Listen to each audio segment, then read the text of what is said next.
जबरदस्तीची लग्नगाठ भाग 6. ताकद माझ्या अगोदरपासूनच होती, म्हणून तर लहान वयात असल्यापासून घराची जबाबदारी उचलत होते. एक मुलगी जेव्हा घरात सून बनून येते, ती काहीतरी अपेक्षा घेऊनच येते ना सासरी. काहीतरी अपेक्षा असतात तिच्या, पण सासरी काय मिळतं तिला? मार.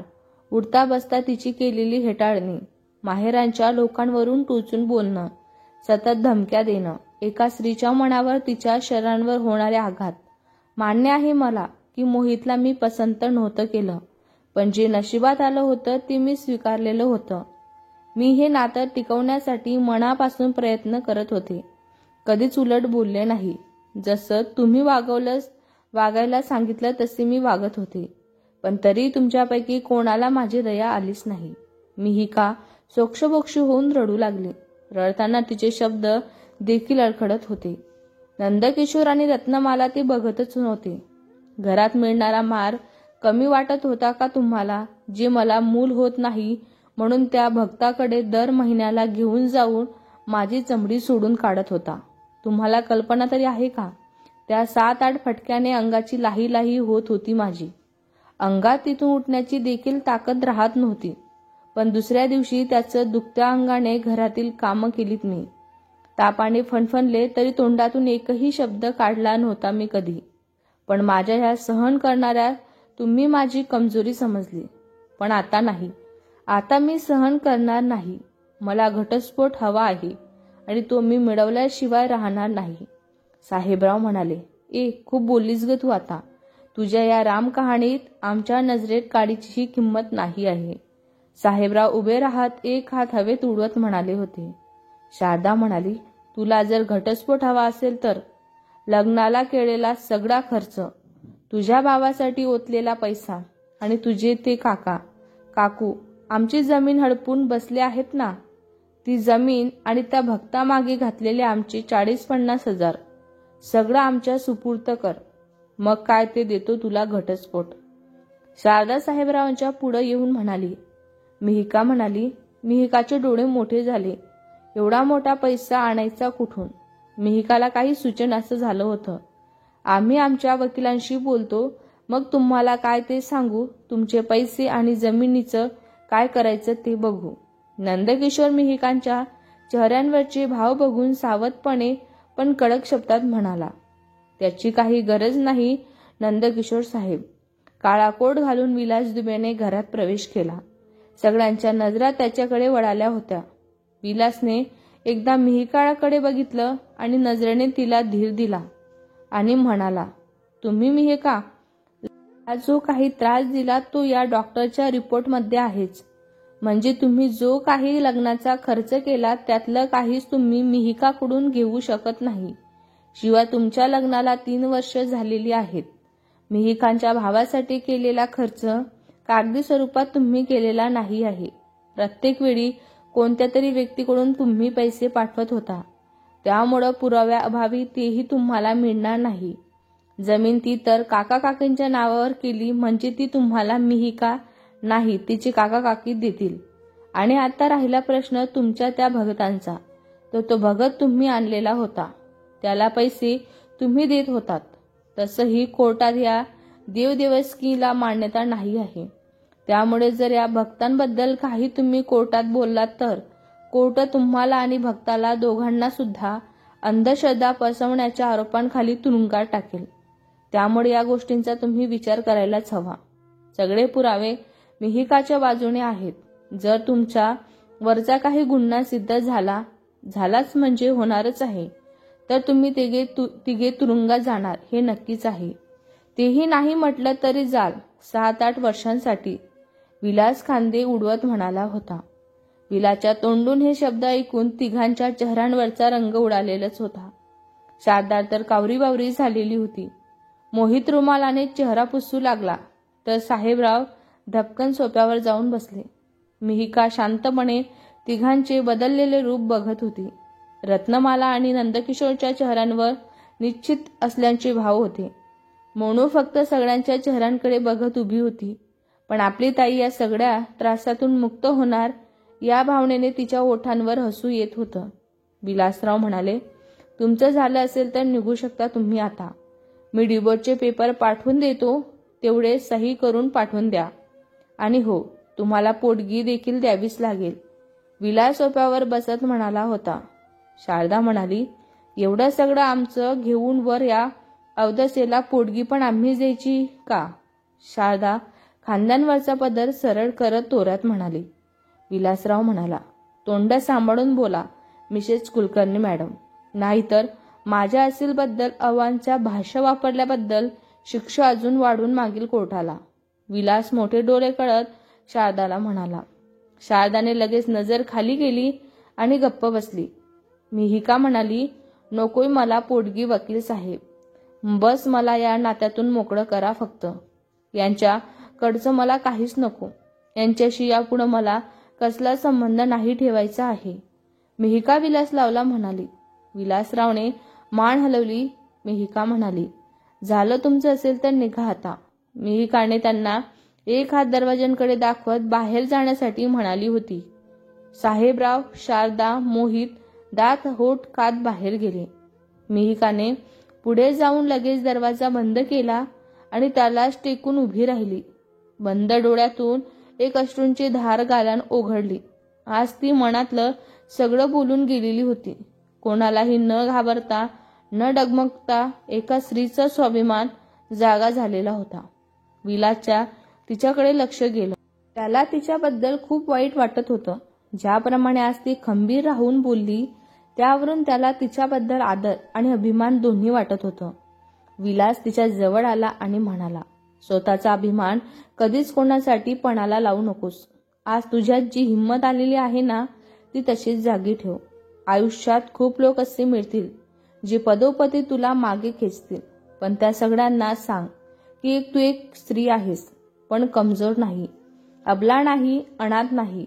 मिहिकाचे डोळे उघडून त्यांच्याकडे बघितलं आणि हळूच डोळे पुसले. रत्नमाला, नंदकिशोर आणि सोनू त्या दोघांकडेच बघत उभे होते. रत्नमाला म्हणाली, वकील साहेब, आपल्याकडे मुलगी असली तर तिचे पंख वयात यायच्या अगोदरच कापले जातात. तू मुलगी आहेस, जरा नीट जपून राहायचं. कोणाशी उलट नाही बोलायचं, नाहीतर सगळे म्हणतील काय तोंडाला लागलेली पोरगी आहे. मुलगी जरा मोठी होत नाही तोपर्यंत घरातील सगळी कामं करायला लावायची. ती शाळेत जायला लागली की तिला जेवण बनवता आलंच पाहिजे. जरा बाहेर गेली, कुठं मुलांसारख्या उडांगड्या करत फिरली. मुलांनी कसं घरात राहावं, जास्त बाहेर फिरू नये, नाहीतर लोक उलांगडी म्हणतील.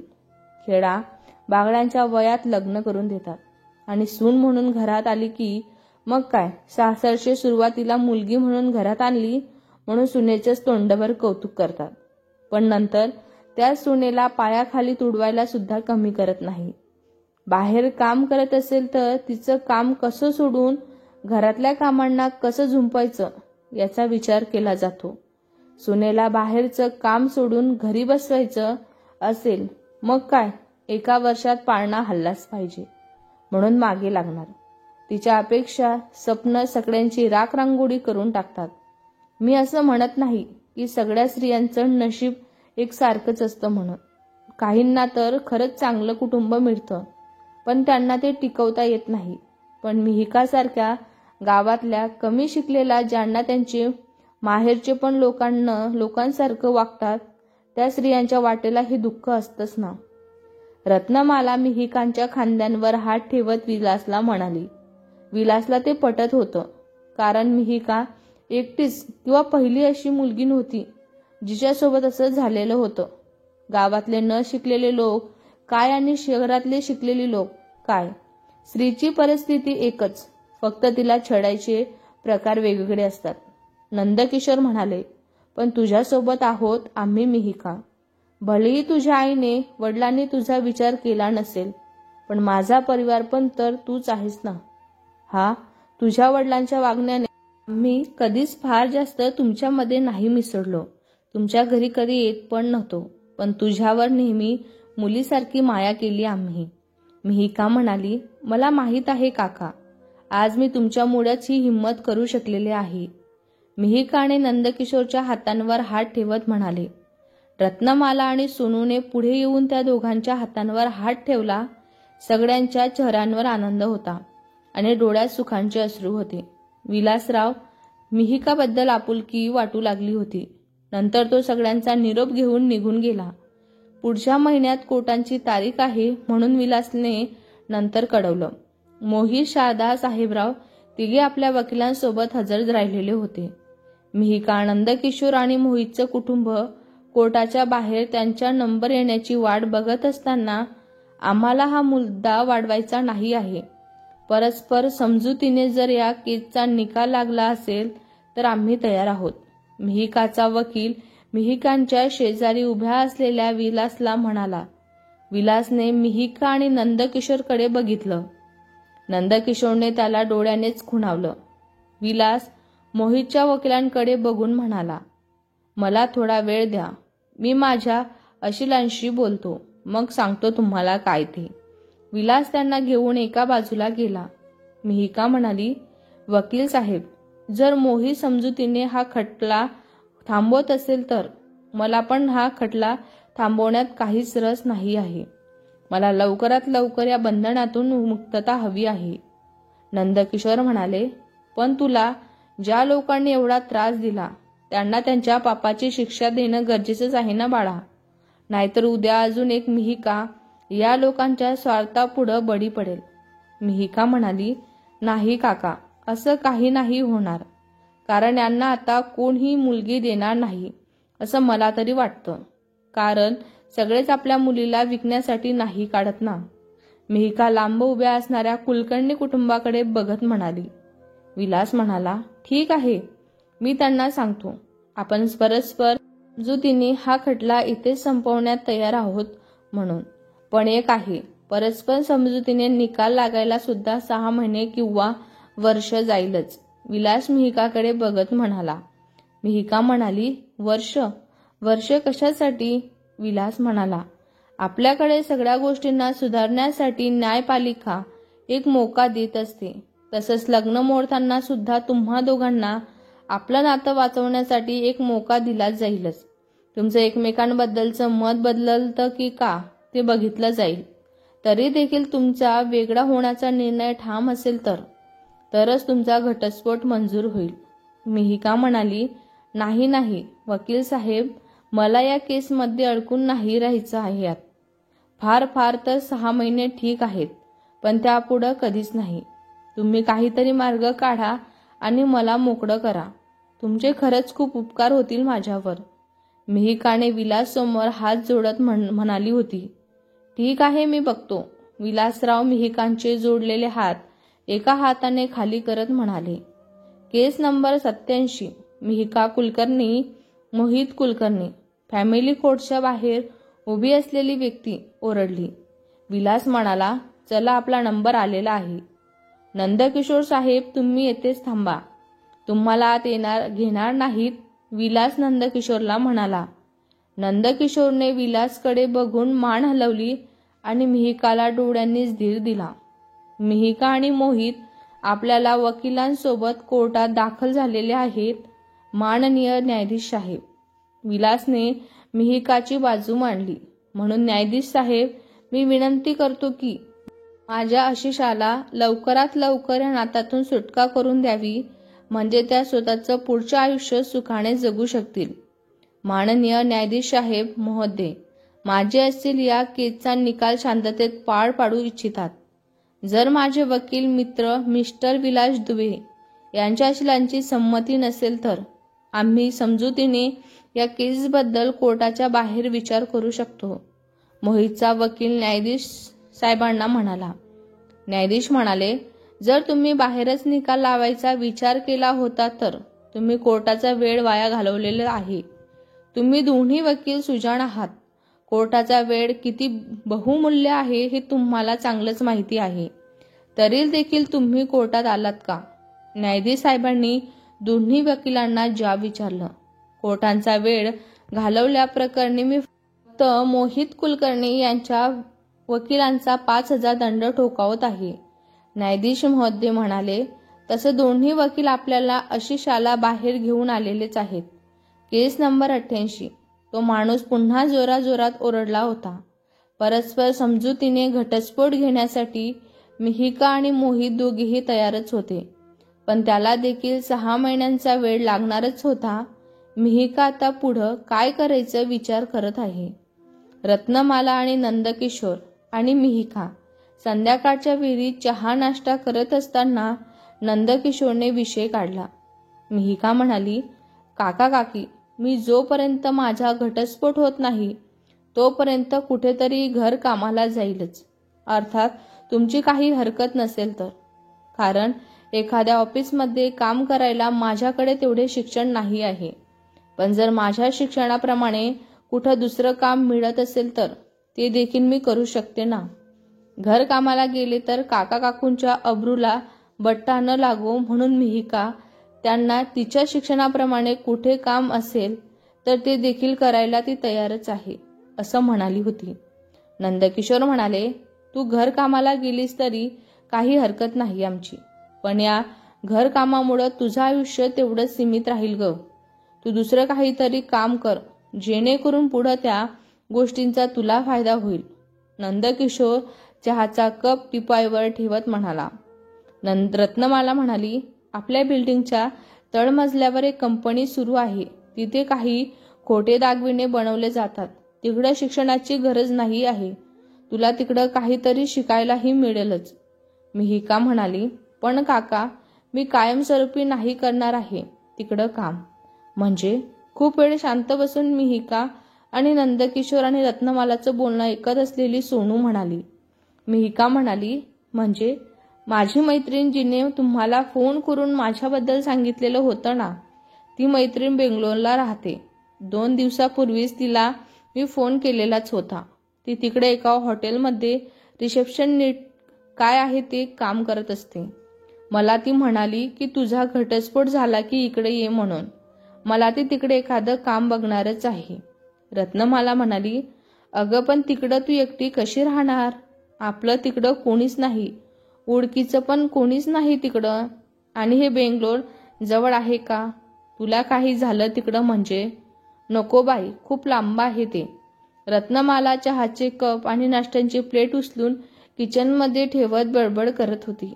नंदकिशोरला रत्नमालाच्या अशा वागण्याचं आश्चर्य वाटत होतं आणि हसू देखील येतच होतं. रत्नमालाने सांगितल्याप्रमाणे ती मिहिकाला आपल्या मुलीसारखंच वागत होती. तिची काळजी करत होती. ज्याप्रमाणे चिव गुवाहाटीला जाताना रत्नमालाचं मन खात होतं, तसंच मिहिकाच्या बाबतीतही आता रत्नमाला वागत होती. मिहिकाला रत्नमालाच्या अशा बोलण्याने भरून आलेलं होतं. कारण तिच्या स्वतःच्या आईने कधीच तिच्यावर एवढी काळजी दाखवलीच नव्हती. एवढी कधी माया तिच्यावर केलीच नव्हती. मिहिकाच्या डोळ्यातून अश्रू जमा झाले. रत्नमाला आपल्याच नादात मिहिकाकडे इकडं तिकडं जाण्यासाठी बोलत होती.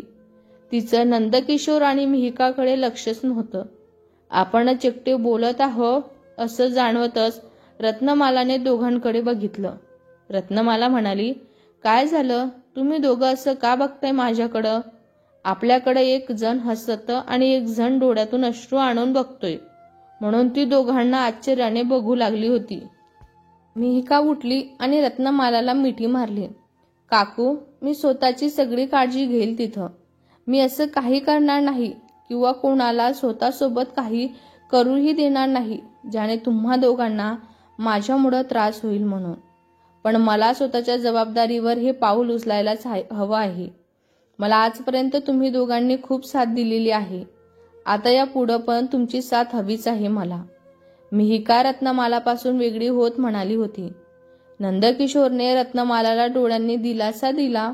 रत्नमालाने देखील त्यांच्याकडे बघून मान हलवली होती. मिहिका आता बिल्डिंगच्या खाली असणाऱ्या इमिटेशनरी ज्वेलरीच्या कामाला जाऊ लागलेली होती. कामाला जायला लागल्यापासून तिच्यात अजून आत्मविश्वास आलेला होता. खूप लवकर तिने काम शिकून घेतलेलं होतं. तिथल्या मॅनेजर पण तिच्या कामाच्या पद्धतीने खूप खुश झालेला होता. इमिटेशनमधल्या लोकांना मिहिकांचा स्वभाव खूप आवडू लागलेला होता.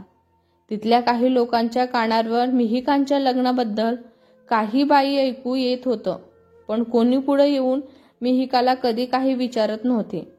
या महिन्यात मिहिकाची 2 वेळा कोर्टाची तारीख होती. दोन्ही वेळेला नंदकिशोर तिच्या सोबतच आलेले होते. मोहित सोबत पुन्हा मिहिका एकत्र राहावी म्हणून कोर्टाने त्यांना समजवण्यासाठी 2 वेळा बोलवलेलंच होतं. पण आता दोघेही स्वतःच्या निर्णयावर ठाम होते.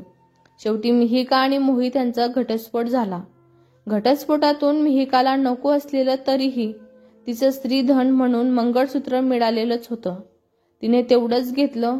पोटगीसाठी विचारणा झाली तेव्हा कोर्टाने दर महिन्याला मिहिकाला 10,000 देण्यात यावे अशी अट घातलेलीच होती. पण मिहिकाने स्त्रीधना व्यतिरिक्त काहीच घेण्यास नकार दिलेलाच होता. विलास या 6 महिन्यात मिहिकाला चांगलाच ओळखू लागलेलाच होता. दोघे चांगले मित्र झालेलेच होते. कधी केस संदर्भात तर कधी सहजच विलास मिहिकाला भेटायला येतच असे. नंदकिशोर आणि रत्नमालाने विलासचं बदललेलं रूप ओळखलेलंच होतं. पण मिहिकाकडून काहीच प्रतिक्रिया नसल्याचं देखील ते जाणून घेत होते. मिहिका स्वतःची पायरी ओळखूनच त्यांच्याशी वागत असे. नंदकिशोरने एके दिवशी खूप विचार करून विलासला मिहिकांबद्दल त्यांचं मत विचारलं होतं. त्याने देखील आडेवेडे न घेता स्पष्ट शब्दात मिहिकाबद्दल वाटणाऱ्या भावना नंदकिशोरला सांगितल्या होत्या. नंदकिशोर म्हणाले, पण मिहिका आणि तुमच्यात खूप अंतर आहे ना. तुम्ही उच्च शिक्षित आहात, प्रसिद्ध वकील आहात, हे नामांकित वकील म्हणून ओळखले जातात. मिहिकाने फक्त 6वी पास केलेली आहे. त्यापुढे तिनं शिक्षण बंद केलं होतं. एका प्रकारे तुमच्यासमोर ती अडाणीच आहे ना. शिवाय तुमच्या चालीरीती आणि आमच्या चालीरीतींमध्ये देखील खूप फरक आहे. तुमच्या घरच्यांना मिहिका आवडेल की नाही सांगणं कठीणच आहे आता. त्याहून अधिक मोठा प्रश्न असा आहे की मिहिकाचं तुमच्याबद्दलचं काय मत आहे हे देखील महत्त्वाचंच आहे. कारण तिच्या मनाविरुद्ध मी काहीच नाही करू शकत. एक चूक झाली आमच्याकडून, पण पुढं असं होणार नाही याची खबरदारी घेणं गरजेचंच आहे की. विलास म्हणाला, मला या गोष्टींचा काहीच फरक पडत नाही. माझ्या मनात मिहिकाबद्दल खूप आदर आहे आणि तो कायमच राहील. तिच्या पूर्व आयुष्यात काय झालं, तिचं शिक्षण या सगळ्या गोष्टी दुय्यम आहेत. माझ्याकडून कधीच तिला अंतर होणार नाही. विलासने त्यांची मनस्थिती समजून घेतली आणि त्याने त्यांना मिहिकाला विचारायला वेळ दिला. नंदकिशोरने मिहिकाला विलासबद्दलचं मत विचारल्यावर मिहिकाने, विलास आपला एक फक्त चांगला मित्र आहे. मिहिकाच्या उत्तराने नंदकिशोरने विलासचा विषय काढवणं बंद केलं. विलासच्या मनात आपल्याबद्दल असणार मत माहीत पडल्यावर मिहिकाने स्वतः विलासपासून दुरी बनवायला सुरुवात केलेली होती. विलासने देखील तिची बाजू समजूनच घेतली. मिहिकाचं ठरल्याप्रमाणे घटस्फोट होताच तिने तिची मैत्रीण राधाला फोन केला. राधाने तिला तिचा पत्ता सांगितला आणि 1-2 दिवसात येण्यास सांगितलेलंच होतं. मिहिकाने तिच्या कामांवरच्या लोकांचा निरोप घेतला. नंदकिशोर, रत्नमाला आणि सोनू तिला सोडायला स्टेशनवर आलेले होते. नंदकिशोर म्हणाला होता की मी येतो तुला तिथे सोडून, पण मिहिकाने नकार दिला. यापुढे येणाऱ्या सगळ्या अडचणींना मी स्वतः पार करेल. नंदकिशोरने देखील फार जोर न देता तिला तिची मोकळीकता दिली. मिहिका जगण्याची नवीन उमेद घेऊन अथांग आकाशात पंख पसरून भरारी घेण्यासाठी सज्ज होती. तिच्या डोळ्यात आयुष्य नव्याने जगण्याची स्वप्न होती. चेहऱ्यांवर बंधनातून मुक्त झाल्याचं सुख समाधान होतं. ट्रेन बेंगलोरच्या कृष्णराजपुरम स्टेशनला थांबलेली होती. राधा मिहिकाला घ्यायला स्टेशनवर आलेलीच होती.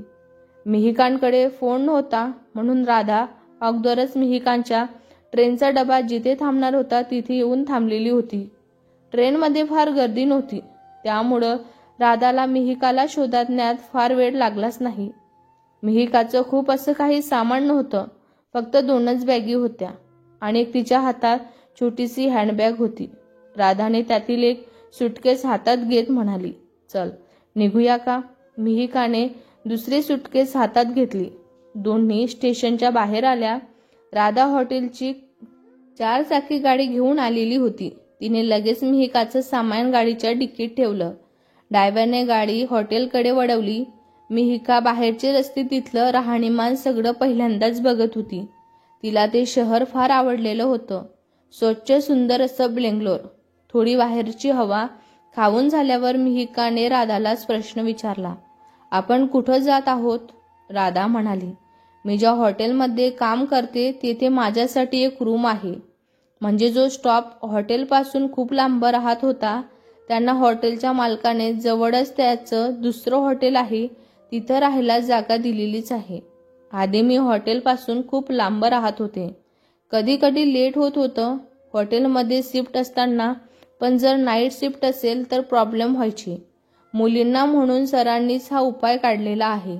आता लेटही होत नाही आणि काही त्रासही होत नाही. मिहिका म्हणाली, अगं पण मला देतील का राहू?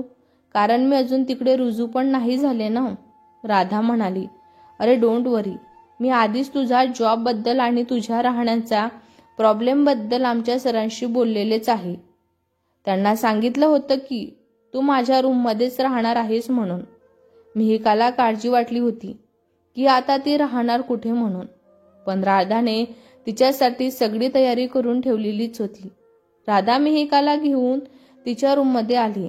मिहिकाने एक नजर संपूर्ण रूमवर फिरवली. फार मोठी रूम नव्हती, पण त्या दोघी आरामात राहतील तेवढी होतीच. जेवणाचं किचन सोडून सगळं काही होतं त्या रूममध्ये. मिहिकाला प्रश्न पडला होता, किचन नाही तर जेवण कसं बनवायचं आपण?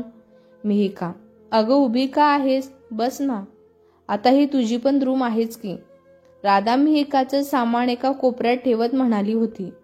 राधा म्हणाली, मग कशी वाटली आपली रूम? मिहिका म्हणाली, अगं रूम मस्त आहे, पण इथे किचन नाही बांधला का तुझ्या साहेबांनी? आपण जेवण कुठं बनवणार आहोत? मिहिका राधाला शंका विचारू लागली होती. राधा म्हणाली, अगं हा हॉटेलचा रूम आहे. लोक इथे फक्त राहायला येतात. जेवण कपडे धुवून सगळं काही करायला वेटर येत असतात. या फोनवरून रिसेप्शन नीटकडे कॉल करायचा.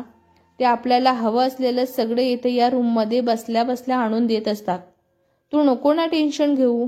राधा मिहिकाला सगळं समजावून सांगत म्हणाली होती. अगं पण मिहिकाला अजून काही कळत नव्हतं. राधा म्हणाली, तुझं अगं पण बघ, पण नंतर आधी फ्रेश हो, छान तयार हो. मी तुझ्यासाठी काहीतरी खायला ऑर्डर करते. मग आपण माझ्या सरांकडे जातोय. जेवढ्या लवकर तू जॉईन होशील तेवढ्या लवकर तुझ्यासाठी चांगलं असेल. राधा मिहिकाला वॉशरूममध्ये काहीसं ढकलत म्हणाली होती. अगं पण माझे कपडे तर काढू दे ना. मिहिका वॉशरूममधून बाहेर येत म्हणाली. राधाने डोक्याला हात मारला. बरं ये बाई बाहेर आणि घे तुझे कपडे. राधा हसत म्हणाली. मिहिका देखील हसू लागली. थोड्या वेळाने राधाने ऑर्डर केलेला नाश्ता दोघींनी संपवून राधा मिहिकाला घेऊन तिच्या सरांच्या केबिनच्या बाहेर उभी राहिली. तिने मिहिकाचे कपडे नीट आहेत का ते बघितलं. केस कानामागे करून व्यवस्थित केले. आपण शाळेत आहोत आणि आपली आई ज्याप्रमाणे शाळेच्या पहिल्या दिवशी आपल्याला तयार करून घेऊन जाते तसं मिहिकाला वाटत होतं. तिच्या ओठांवर हसू आलं. अगं हसतेच काय? सर आहेत ते. त्यांचं नाव राजेश कुमार आहे. तुझा इथे जॉब नक्कीच व्हायला हवा ना. राधा हातांचे इशारे करत मिहिकाला समजावत म्हणाली. बरं बाई. मिहिका दोन्ही हात जोडत म्हणाली. May I come in sir?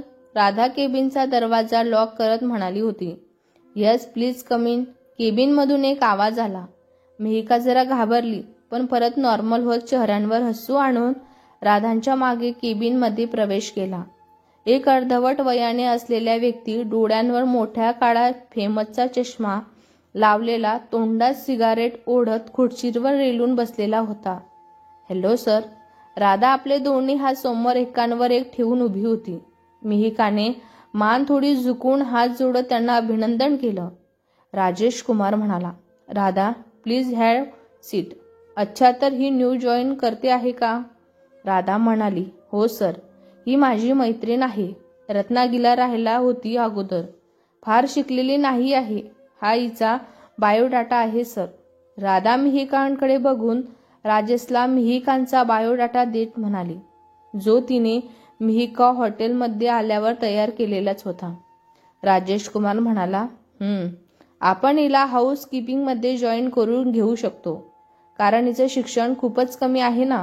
किमान 10वी असतं तर दुसरं काहीतरी यापेक्षा बेटर काम देता आलं असतं. पण सॉरी. मिहिका म्हणाली, ठीक आहे सर. हाऊस कीपिंगची नोकरी पण चालेल मला. मी तयार आहे. राजेश म्हणाला, ठीक आहे मग. राधा हिला हिचं काम समजावण्याचं काम तुझंच आहे. आणि राहिली सॅलरी तर मी दर महिन्याला हिला 10,000 देऊ शकतो.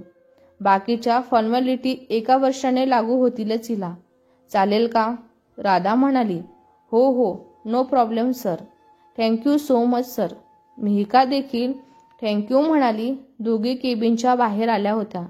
राजेशने हातातील सिगारेट त्यांच्या टेबलवर ठेवलेल्या एक्स्टेटिकमध्ये विझवली. तू या पुढच्या भागात. हा भाग तुम्हाला कसा वाटला कमेंट करून नक्की सांगा. व्हिडिओ आवडला असल्यास लाईक करा, शेअर करा. नवीन असाल तर चॅनलला सबस्क्राईब करा. धन्यवाद.